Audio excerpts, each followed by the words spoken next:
570-এ আল্লাহ তাআলা পৃথিবীর শ্রেষ্ঠ, দুই জগতের শ্রেষ্ঠ, আল্লাহর পরে যিনি শ্রেষ্ঠ, আমাদের নবী মুহাম্মদুর রাসূলুল্লাহ সাল্লাল্লাহু আলাইহি ওয়াসাল্লাম, রহমতের নবী, শ্রেষ্ঠ নবী, আখিরি নবী মুহাম্মদ সাল্লাল্লাহু আলাইহি ওয়াসাল্লামকে পাঠাইলেন। তিনি আসলেন 609 খ্রিস্টাব্দে, নবীজির নবুয়ত আল্লাহ প্রকাশ করলেন। রাসূল সাল্লাল্লাহু আলাইহি ওয়াসাল্লাম 13 বছর নির্যাতনের শিকার হলেন মক্কায়। সাহাবায়ে কেরামকে নিয়ে হিজরত করে আসলেন মদিনায়। তিনি মদিনায় আসার পর ফিলিস্তিন নিয়ে প্রায় সময় কথা বলতেন আর খুব আগ্রহ প্রকাশ করতেন মুহাম্মদ সাল্লাল্লাহু আলাইহি ওয়াসাল্লাম। তখন পৃথিবীর মধ্যে দুইটা পরাশক্তি হয়ে যায়, একটা হলো পারস্য আর একটা হলো রোমানরা। পারস্য আর রোমের মধ্যে একটা লড়াই হয়। এই লড়াইয়ে রোমানরা হেরে যায়, পারস্যরা বিজয় লাভ করে। এতে মুহাম্মদ সাল্লাল্লাহু আলাইহি সাল্লাম কষ্ট পায়, কারণ রোমান যারা ছিল তারা জ্ঞান বিজ্ঞানে এগিয়ে ছিল, আর তারা যদিও অমুসলিম ছিল কিন্তু তারা আহলে কিতাব ছিল। তারা ইমানদার না হলেও মুমিন যারা আমরা, আমাদের ধর্মের কাছাকাছি তারা ছিল, কিন্তু ইমানদার না, তাদেরকে বলা হতো আহলে কিতাব।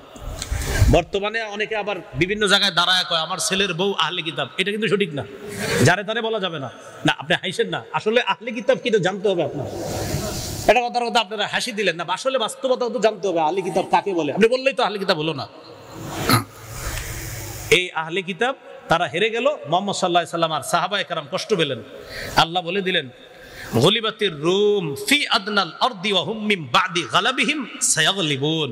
টেনশনের কিছু নাই, আবার রোম বিজয় লাভ করবে। পরবর্তীতে রোম বিজয় লাভ করছে, কিন্তু রোম বিজয় লাভ করলেও রোমানদের একজন সম্রাট ছিল, তার নাম, তাকে ইতিহাসে আপনার বলা হতো শুরাহবিল ইবনে আমর আল গাসসানি। শুরাহবিল ইবনে আমর আল গাসসানি। এই শুরাহবিলের কাছে আল্লাহ রাসূল সাল্লাল্লাহু আলাইহি সাল্লাম একটা চিঠি লিখলেন, ইসলামের দাওয়াত দিলেন। যাকে দিয়ে চিঠিটা পাঠাইছে তাকে হত্যা করছে শুরাহবিল। তাহলে নবীর দূতকে কি করলো? হত্যা করে দিল। নবীজি খুব কষ্ট পাইছে সাল্লাল্লাহু আলাইহি ওয়াসাল্লাম। তখন রাসূলুল্লাহ সাল্লাল্লাহু আলাইহি সাল্লাম মুতার প্রান্তরে যে লড়াইটা হয়, 3 সেনাপতিকে আল্লাহ রাসূল পাঠাইলেন, যায়েদ ইবনে হারেসা, আব্দুল্লাহ ইবনে রাওয়াহা, জাফর ইবনে আবি তালেব। এই মুতার প্রান্তরে তাদের সাথে লড়াই হয়। নবীজি চেয়েছিলেন তাদের বিরুদ্ধে আরেকটা দল পাঠাবে ইন্তেকালের 1 মাস আগে উসামা ইবনে যায়েদ রাদিয়াল্লাহু তাআলা আনহুমার নেতৃত্বে, কিন্তু পাঠাইতে পাঠাইতে আল্লাহ রাসূল বিদায় নিলেন, আর দল পাঠানো হয় নাই। খলিফা হলেন আবু বকর সিদ্দিক রাদিয়াল্লাহু তাআলা। আবু বকর সিদ্দিক রাদিয়াল্লাহু তাআলা আনহু বিষয়টা গুরুত্ব সহকারে নিলেন। রবিউল আউয়াল মাস 633, রবিউল আউয়াল মাস 633 খ্রিস্টাব্দ 14 জুন আবু বকর সিদ্দিক রাদিয়াল্লাহু তাআলা একটা মিটিং এর আয়োজন করলেন। সেখানে আলোচনা করলেন ফিলিস্তিন সম্পর্কে কি করা যায়। আলোচনা করতে করতে গুরুত্ব পাইল ফিলিস্তিন, কিন্তু আবু বকর সিদ্দিক রাদিয়াল্লাহু তাআলা 2 বছর 6 মাস শাসন ক্ষমতা থাকার পর তিনি বিদায় নিলেন। ক্ষমতায় আসলেন ওমর ফারুক রাদিয়াল্লাহু তাআলা, খলিফা হলেন 16 হিজরিতে। আল্লাহ তাআলা ওমর ফারুক রাদিয়াল্লাহু তাআলা আনহুর মুজাহিদ বাহিনীর হাতে গোটা ফিলিস্তিন মুসলমানদের হাতে আল্লাহ দিয়ে দিয়েছে। আর গোটা ফিলিস্তিন কিছু অংশ বাকি থাকলেও আমিরে মুআবিয়া রাদিয়াল্লাহু তাআলা আনহুর জামানায় গিয়ে পুরা ফিলিস্তিন অঞ্চল, পুরা সিরিয়া অঞ্চল আল্লাহ তাআলা মুসলমানদের হাতে দিয়ে দেয়। মনে রাখতে হবে তখন ফিলিস্তিন সিরিয়ার অন্তর্ভুক্ত ছিল, শামের অন্তর্ভুক্ত। তো এই অঞ্চলে মুসলমানদের মধ্যে সর্বপ্রথম গভর্নর ছিলেন আবু উবায়দা ইবনুল জাররাহ। তিনি মহামারীতে ইন্তেকাল করেন। তারপর গভর্নর হলেন মুআজ ইবনে জাবাল, তিনিও মহামারীতে ইন্তেকাল করেন। তারপর গভর্নর হলেন ইয়াজিদ ইবনে আবি সুফিয়ান রাদিয়াল্লাহু আনহুম আজমাইন, তিনিও মহামারীতে ইন্তেকাল করলেন। তারপর গভর্নর হলেন রাসূলুল্লাহ সাল্লাল্লাহু আলাইহি ওয়াসাল্লামের শ্যালক, ওহির লেখক আমিরে মুআবিয়া রাদিয়াল্লাহু তাআলা আন। আমিরে মুআবিয়ার জামানায় ফিলিস্তিনে শিক্ষা দীক্ষায় মানুষ উৎকর্ষ উন্নতি সাধন করতে লাগলো, গোটা ফিলিস্তিন মুসলমানদের হাতে চলে আসলো। এইভাবে ঘটতে ঘটতে লম্বা ঘটনা ঘটছে। ওসমান রাদিয়াল্লাহু তাআলা আনহুর শাসন শেষের দিকে ফিতনা হলো, শুরু হলো পরবর্তীতে উমাইয়া শাসন। উমাইয়ারা লম্বা সময় শাসন ক্ষমতায় ছিলেন, 130-এরও বেশি সময় ছিলেন। তারপর আব্বাসীরা শাসনে আসলো, 656 পর্যন্ত তারা ছিল। আব্বাসীয় শাসনকে 2 ভাগে ভাগ করা যায়, একটা স্বর্ণযুগ আর একটা দুর্বল যুগ। দুর্বল যুগ থেকে ফিলিস্তিনে আস্তে আস্তে দুর্বলতা শুরু হয়। সেই দুর্বলতা আস্তে আস্তে ক্রুসেডাররা গিয়া সেই দুর্বলতা পেয়ে যায়। সর্বশেষ বাইতুল মুকাদ্দাস আবারও অন্যদের অধীনে চলে যাওয়ার পর সুলতান সালাহউদ্দিন আইয়ুবীর মাধ্যমে আল্লাহ ফিরিয়ে দিয়েছিলেন। দেওয়ার পরেও আবার ক্রুসেডাররা এটা হামলা করবে। এইভাবে করতে করতে একটা সময় লম্বা হিস্টোরি মাঝে হিটলার অনেক ইহুদিদেরকে দুনিয়া থেকে হত্যা করার পর পৃথিবীতে কিছু ইহুদি বাকি আছে। ফিলিস্তিন 1917 সনে ইহুদির সংখ্যা 8%। কয় পার্সেন্ট বলেন? 1917-তে ফিলিস্তিনি ইহুদি কয় পার্সেন্ট? 8%। 8% ইহুদিরা চিন্তা করলো আমাদের তো দুনিয়াতে আর বেশি বাইচা নাই কেউ, আমরা এক কাজ করবো, সারা দুনিয়ার ইহুদিদেরকে আমরা একত্রিত করব, বাইতুল মুকাদ্দাস আমাদের প্রধান বানাবো, বাইতুল মুকাদ্দাস থেকে মদিনা পর্যন্ত আমরা লম্বা একটা সাম্রাজ্য বানাবো। এটার নাম রাখছে তারা গ্রেটার ইসরায়েল। কি নাম রাখছে? এটা তাদের একটা গোপন চুক্তি। তাদের সাম্রাজ্য হবে মদিনা পর্যন্ত, এটা তাদের টার্গেট। তাদের টার্গেট হলো বাইতুল মুকাদ্দাস থেকে মদিনা পর্যন্ত সাম্রাজ্য বানিয়ে গোটা দুনিয়া আমরা শাসন করব। এটাকে আরবিতে বলা হয় সাইহোনিয়া, ইংরেজিতে বলা হয় জায়োনিজম। কি বলা হয়? হ্যাঁ, জায়োনিজম। হ্যাঁ, এটাই তো তাদের বর্তমান মূল পলিসি। তারা কি করলো জানেন? 1917-র পর ফিলিস্তিনের মুসলমানদের কাছ থেকে কম দামি জমি বেশি দামে কিনতে লাগলো। ভারত উপমহাদেশের ওলামায়ে কেরাম ফতোয়া দিলেন ফিলিস্তিনের মুসলমানদেরকে জমি বিক্রি করেন না, ইহুদিদের কাছে বিক্রি করা জায়েজ আছে কিন্তু করেন না। কেন? তাদের কোনো সন্ধি আছে, নিশ্চিত তাদের কোনো খারাপ উদ্দেশ্য আছে, ইহুদিদের কাছে জমি বিক্রি করেন না। যেই ঘটনাটা কাশ্মীরের ক্ষেত্রেও ঘটছে, আল্লামা তাকি উসমানী হাফিজাহুল্লাহ ফতোয়া দিয়েছিলেন যেন কাশ্মীরের মুসলমানরা হিন্দুদের কাছে জমি বিক্রি না করে। হযরতের ফতোয়া খুব কার্যকরী হয়েছে। ওই যুগে ভারত উপমহাদেশে আলেমরা ফতোয়া দিয়েছিলেন, কিন্তু ভাই কম দামি জমি যদি বেশি দাম দিয়ে কিনে কে না চায় বেস্ট।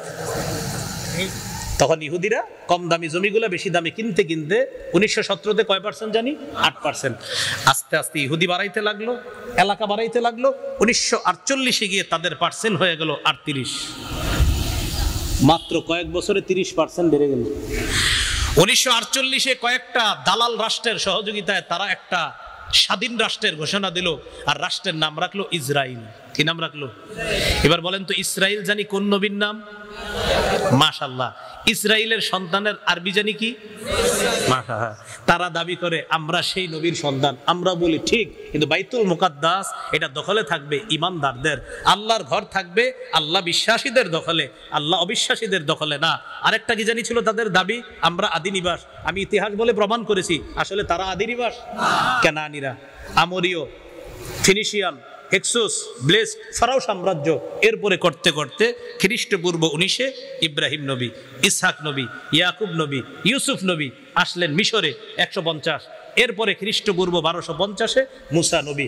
মুসা নবী লোহিত সাগর পাড়ি দিয়ে ঢুকলেন সিনাই। সিনাই থেকে গেলেন ফিলিস্তিন। দেয়ালের কাছে গিয়ে কয় আমরা যাব না। তিহ নামক এলাকায় ঘুরাইলেন। ইউসা নবী নবী হলেন, মুজাহিদদেরকে নিয়ে জিহাদ করে বাইতুল মুকাদ্দাস উদ্ধার করলেন। বিচারকদের যুগ চলতে লাগলো। ইউসা নবী বিদায় নিলেন, শাম্বিল নবী নবী হলেন। তার দোয়ায় তালুতকে আল্লাহ বাদশা বানাইলেন। তালুত বাদশা হওয়ার পর তার অধীনে মুসলমানরা লড়াই করে বাইতুল মুকাদ্দাস উদ্ধার করে জালুত নামক বাদশাকে হত্যা করলো নবী দাউদ। বয়স তখন ছিল মাত্র 16 বছর। নবী দাউদ আলাইহিস সালাম যখন বাদশা হলেন, নবী হলেন 40 বছর, তার সন্তান 40 বছর, এই 80 বছর। বলেন তো 80 বছরকে কি শাসন বলে? ইমানি। এই 80 বছরকে বনি ইসরায়েলের কি শাসন বলে? ইমানি শাসন বলে। আর হলো পরবর্তীতে ওই যে 12 গোত্র মিলে, 10 গোত্র মিলে উত্তরে আর 2 গোত্র মিলে দক্ষিণে ইসরায়েলি সাম্রাজ্য, ইয়াহুজা সাম্রাজ্য, তারা 2 দল মিলে চালিয়েছিল 338 বছর। কিন্তু এই 338 বছর হলো শিরিকের যুগ, পৌত্তলিকতার যুগ, আল্লাহ বিরুদ্ধী যত আচরণ আছে এই যুগ। সেই যুগ থেকে এখনো পর্যন্ত ইহুদিরা তারা দাবি করে আসতেছে। তাদের দাবির সপক্ষে যে দলিল মজবুত না, কোনো দলিলই নেই। হুদাই দাবি করে, এটা আমরা দলিলই তো নেই। যাই হোক, সর্বশেষ কথা হলো এইভাবে তারা সাম্রাজ্য বাড়ানো, এটা তাদের ষড়যন্ত্র। 48 থেকে তারা স্বাধীন রাষ্ট্র করলো। পরে ফিলিস্তিন এখন আর জমি কিনে না, এখন খালি দখল। কি করবে? দখল করতে করতে ওই ফিলিস্তিন দখল করবে, আর মদিনা পর্যন্ত সাম্রাজ্য বিস্তৃতি, এটা তাদের টার্গেট। আমাদের করণীয় 4টা। 1 নাম্বার করণীয় সহযোগিতা পাঠানো। সহযোগিতা সঠিক সোর্সের মাধ্যমে যদি পৌঁছতে পারে তাহলে পাঠানো। বর্তমান যেটা আছে দায়িত্বে মাহমুদ আব্বাস, এটার আমার মোটেই বিশ্বাস হয় না। আমি জানি না হযরত উলামায়ে কেরাম আছে, এরা হযরতরা কি জানে তাকে জানি না, তা আমার কাছে এটা চূড়ান্ত মুনাফিক মনে হয়। এটা হলো একটা সহযোগিতা পৌঁছানো। তো এটাকে সহযোগিতা সঠিক সোর্সে পাঠানো। 2 নাম্বার জিহাদ করা। এখন জিহাদ কিভাবে করবেন? প্রাচীরের মতো এখন আপনার জাতীয়তাবাদের স্লোগানের মাধ্যমে প্রাচীর দেওয়া হলো, আপনার আল্লাহ বিরুদ্ধে যত কথা আছে সব শুরু হলো। 1967-তে কিন্তু একবার 3 দেশ মিলে ইসরায়েলকে ধরাশয়ী করতে চেয়েছিল, মিশর, জর্দান, সিরিয়া। এই 3 দেশ মিলে 1967-তে ইসরায়েলকে ধরাশয়ী করতে চেয়েছিল। 6 দিনে ইসরায়েল এই 3 দেশকে থামায় দিছে, 6 দিনে। কিন্তু কেন থামাইছে জানেন? একটা মুনাফিকি আচরণের মাধ্যমে। এই মুনাফিকিটা করছে আমাদের পার্শ্ববর্তী রাষ্ট্র, যে হোক এই মুনাফিকি আচরণ করছে, এইভাবে আপনার তখন এটা থামায়া দেয়। তবে মুসলমানদের স্লোগানটা তখন সঠিক ছিল না। তারা বলছিল আল ইজ্জাতুল লিল আরব, সম্মান আরবের। এটা জাতীয়তাবাদের স্লোগান, এটা ইসলাম বিদ্বেষী স্লোগান। আর মুজাহিদ যারা ফিলিস্তিনের পক্ষে লড়তেছে তাদের স্লোগান হলো আল ইজ্জু লিল্লাহ, সম্মান আল্লাহর। এটা হলো ইসলামের স্লোগান। আল্লাহ বুঝার তৌফিক দান করেন। তাহলে 2 নাম্বার জিহাদ করা, এখন তো সীমানা, সুযোগ নাই আমাদের। 3 নাম্বার ইআদাদ, প্রস্তুতি নেওয়া। আল্লাহ কখনো সুযোগ করে দিলে আমরা যাব, এই হলো প্রস্তুতি। 4 নাম্বার তাদের যে অর্থ যোগান হয় যে মাধ্যমে, ওই মাধ্যমগুলো যেন আমার আপনার পকেটে, আমার আপনার শরীরে না আসে, অন্তত এটা চেষ্টা করা, অর্থাৎ তাদের পণ্যগুলো বয়কট করা। এই 4টা করণীয় আমাদের জন্য। মনে থাকবে তো ইনশাআল্লাহ? আল্লাহ তাআলা আমাদের সকলকে যে কথাগুলো শুনলাম বললাম আমল করার তৌফিক দান করে। আমরা কেউ উঠবো না। খুলনার পীর সাহেব হযরত আসছেন ইনশাআল্লাহ, এরপর হযরত আলোচনা করবে, দোয়া করবে ইনশাআল্লাহ।